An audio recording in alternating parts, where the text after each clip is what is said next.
안녕하세요. 법률사무소 이름의 전성배 변호사입니다.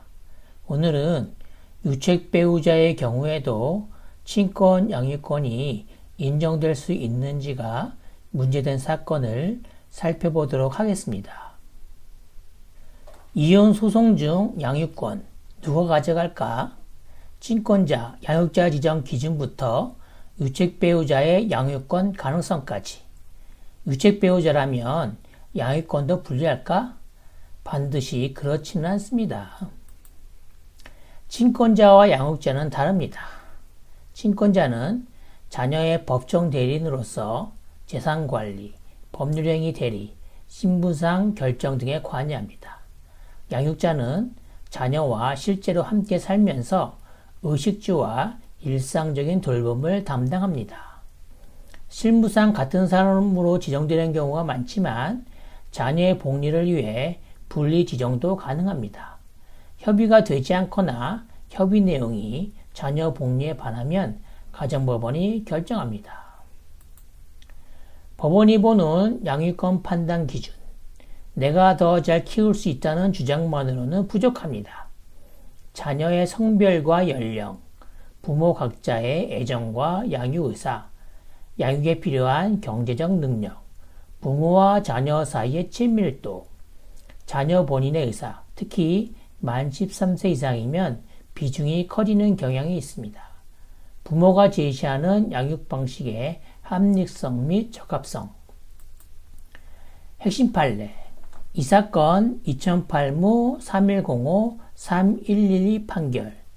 당시 만 6세 자녀를 둔 부부의 이혼 사건.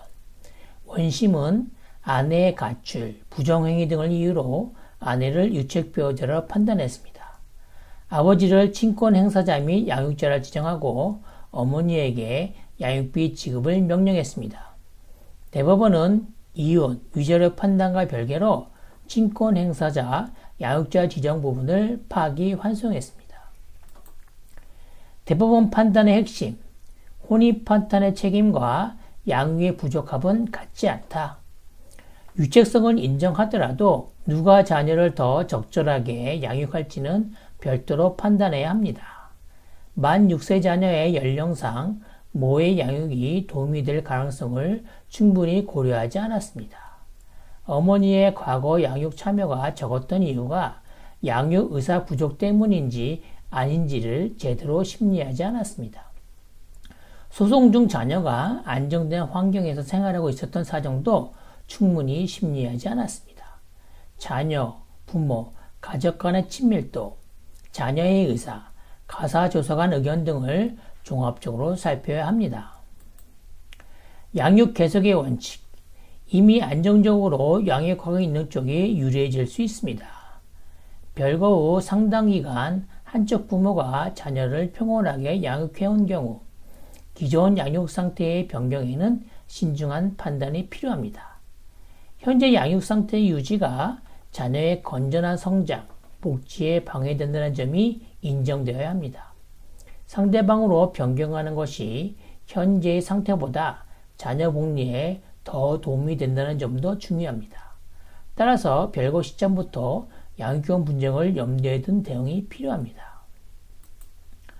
양육권 소송에서 준비해야 할 증거, 양육 이력, 등 하원, 병원 진료 동행, 육아일기, 카카오 등 내용 등, 현재의 양육 환경, 주거나 학교 생활의 안정성과 연속성, 가사조사, 면담, 가정방문 전에 자신의 양육 계획과 자료를 체계적으로 준비할 필요가 있습니다.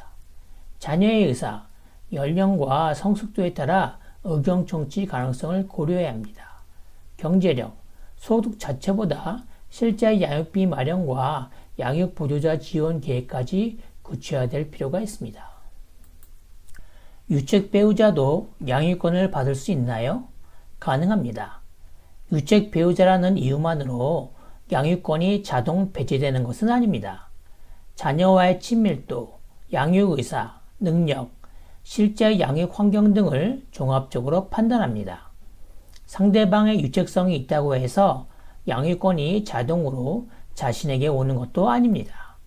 핵심은 부부 중 누가 잘못했는가가 아니라 자녀에게 누가 더 적합한가입니다.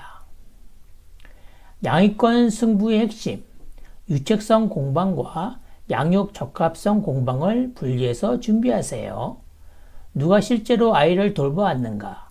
현재 아이가 얼마나 안정되는 환경에서 생활하고 있는가?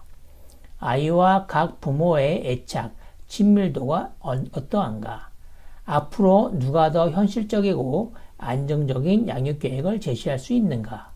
가사저사와 자녀 의견 청취에 어떻게 대응할 것인가? 결론입니다.